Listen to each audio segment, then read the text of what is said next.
랭아! 제 마음속 영순이 여러분 안녕하세요. 랭킹스쿨입니다. 우리 인류는 역사시대 이후 급속한 변화를 겪어왔습니다. 그리고 이런 변화들은 시대가 발전하면 발전할수록 그 주기가 점점 짧아지며 우리의 삶을 바꿔놓고 있죠. 생활 속에서 이용하는 매장 역시 마찬가지입니다. 전성기 시절에는 사람들로 발디딜 틈 없는 문전성시를 이뤘지만 매장을 찾는 고객들의 소비 패턴이 변화하면서 현재는 과거의 명성이 무색한 줄 폐업을 이어가는 곳들이 많다는데요. 오늘 랭킹스쿨에서는 대박치다가 지금은 폐업하고 있는 매장 탑 3를 알아보겠습니다.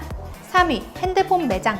지금은 온라인을 통해 자급제폰을 손쉽게 구입, 원하는 통신사에 원하는 요금제를 선택할 수 있지만 스마트폰이 출시되던 무렵까지는 핸드폰을 사기 위한 매장 방문은 거의 필수적이었죠. 덕분에 2014년 기준 전국의 휴대폰 판매점 점포수는 18,000여 곳으로 이전에 비해 56%가량 증가하며 편의점, 치킨집 등과 함께 은퇴자들의 창업 유망 직종으로 각광받은 바 있는데요. 그도 그럴 것이 특별한 기술이 필요하지 않고 이동통신사 직영점과 계약을 맺은 뒤 판매 장려금을 지급받는 시스템은 예비 창업자들에게 구미가 당기는 조건이었죠. 매해 여러 스마트폰 브랜드에서 신기술을 장착한 스마트폰이 쏟아지며 핸드폰 매장을 찾는 고객들도 나날이 증가하며 3년 전까지는 매장 수가 3만 곳에 육박, 업계 종사자도 20만 명에 이를 만큼 전성기를 누린 핸드폰 매장. 그러나 2014년 10월 시작된 이동통신 단말장치 유통구조개선법, 즉 단통법이 시행되며 암흑기를 맞게 됩니다. 휴대폰 판매점의 판매 수수료와 지원금의 법정 상한선을 정하는 단통법은 휴대폰 매장에 직격탄을 날렸는데요. 치열하던 번호 이동 경쟁이 사라지고 이통사에서 지원하던 판매 수수료도 대폭 감소하며 전반적인 시장 위축을 면치 못했죠. 일례로 춘천 지역 휴대폰 매장 밀집 지역 중 하나인 명동 지하상가의 경우 단통법 시행 전까지 20여 곳의 매장이 운영 중이었지만 단통법 시행 후 50%가 폐업을 결정했다고 합니다.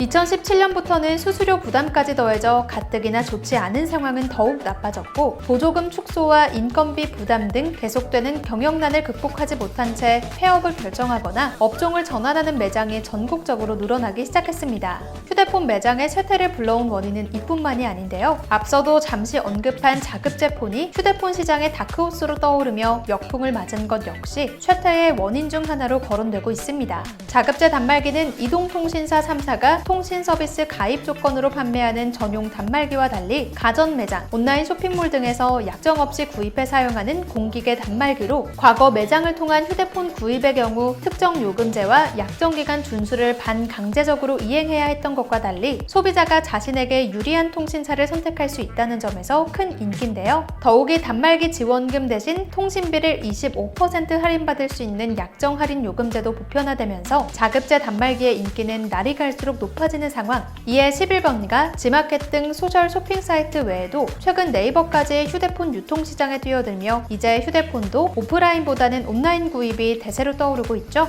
이와 맞물려 스마트폰 기술이 상향 평준화되면서 소비자들의 휴대폰 교체 주기가 길어진 점 역시 휴대폰 매장으로 향하는 발길이 뚝 끊긴 원인으로 지목되고 있습니다. 2위, 인형 뽑기.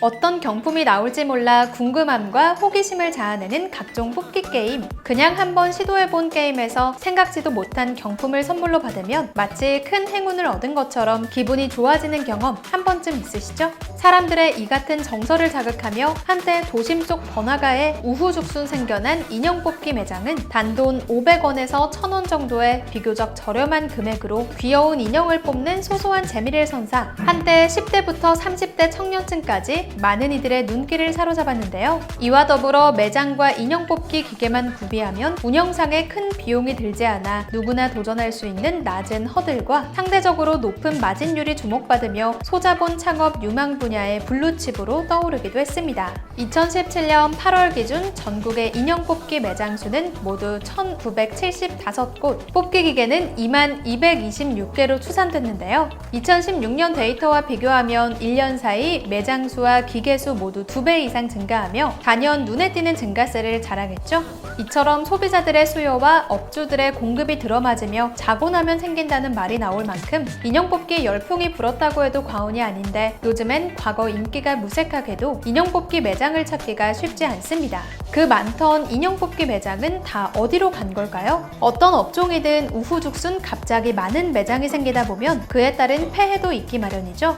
2018년 인형 뽑기 매장의 인기가 정점을 찍을 무렵 일부 매장에서 확률 조작 등 불법 행위가 끊이질 않는다는 뉴스가 보도됐습니다. 실제로 한창 유행하던 당시 온라인에서는 인형 뽑기는 최소 30번을 해야 한 번에 인형을 뽑을 수 있다는 이야기가 퍼질 만큼 업주들이 기계를 조작해 인형 뽑기를 아예 불가능하게 만드는 것 아니냐는 불신이 이어졌는데요. 실제로 게임물관리위원회에서 전국 144개 뽑기방을 대상으로 실태 조사를 벌인 결과 전체 70%에 해당하는 101개 업소가 관련 규정 위반 업소로 적발됐고, 이 중 12개 매장의 경우 기계 개조, 변조를 통해 뽑기 확률을 조작한 사실이 드러나 이용자들의 배신감을 자아냈죠. 또한 일부 업자들이 이미테이션 굿즈 등 질 낮은 상품을 대량으로 취급하면서 이용자들에게 뽑기를 통한 만족감이 아닌 실망감을 안긴 것도 문제로 대두되고 있습니다.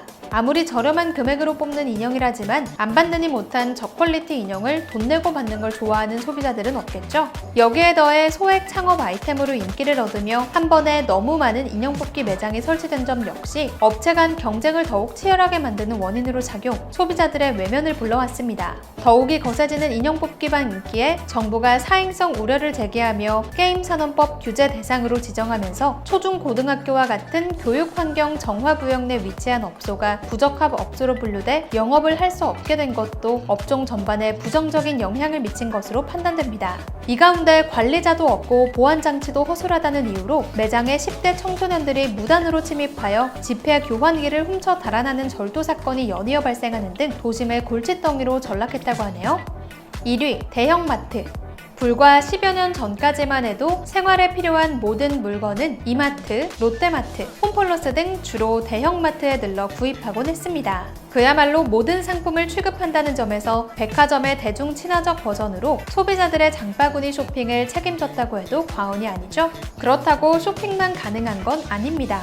대형마트에는 식당이나 놀이시설, 문화센터 등 다양한 편의시설이 마련돼 있어 굳이 살 게 없을 때도 더운 여름에는 시원하고 추운 겨울에는 따뜻한 마트에 마치 마실을 가듯 부담 없이 방문하는 사람들도 많았습니다. 덕분에 2000년 10조 6천억 원에 불과했던 대형마트 시장 규모는 2003년 19조 2천억 원까지 급성장하며 최초로 백화점 시장 규모를 넘어선 바 있으며 2008년에는 무려 30조 원을 돌파하는 기염을 토하기도 했는데요. 하지만 대형마트가 유통업계를 주도하던 전성기는 2010년대에 들어서면서부터 저물기 시작했습니다. 주된 원인은 크게 3가지로 정리됩니다. 먼저 지난 수십 년간 대형마트가 골목상권 침해의 원흉으로 꼽히며 2012년 4월부터 정부의 대형마트 규제 정책이 시행, 이에 따라 월 2회 의무 휴업과 심야 영업 금지 등의 영업 규제를 받게 돼 매출에 부정적인 영향이 미친 것으로 판단되는데요. 1인 가정의 대대적인 증가와 맞물린 온라인 쇼핑 업체의 빠른 확산세 또한 대형마트의 아성을 무너뜨린 원인으로 꼽힙니다.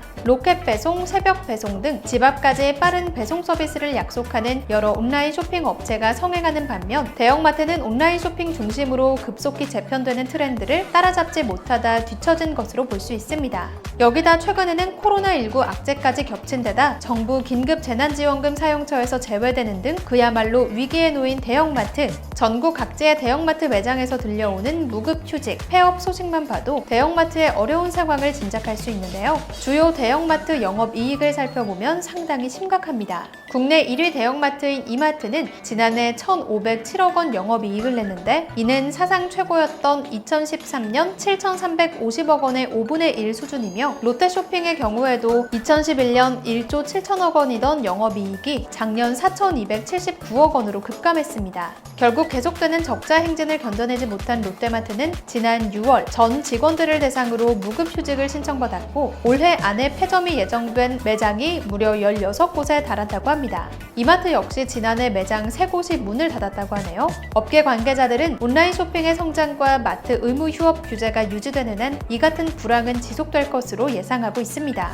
세상에 영원한 건 없습니다. 현재 업계 선두를 달리고 있는 기업도 빠르게 추격하는 경쟁 업체들로 인해 시장에서 도태되지 않으려면 변화되는 속도에 발을 맞춰야 승산을 기대할 수 있죠. 하지만 요즘은 그 속도가 빨라도 너무 빠르다는 생각이 드는데요. 시대 변화에 따른 자연스러운 흐름이라고 하기엔 오늘 살펴본 대형마트, 휴대폰 매장, 인형 뽑기방 모두 관련 종사자들이 상당해 고용과 창업 시장에도 직격탄이 되지 않을까 우려되네요. 지금까지 랭킹스쿨이었습니다. 감사합니다.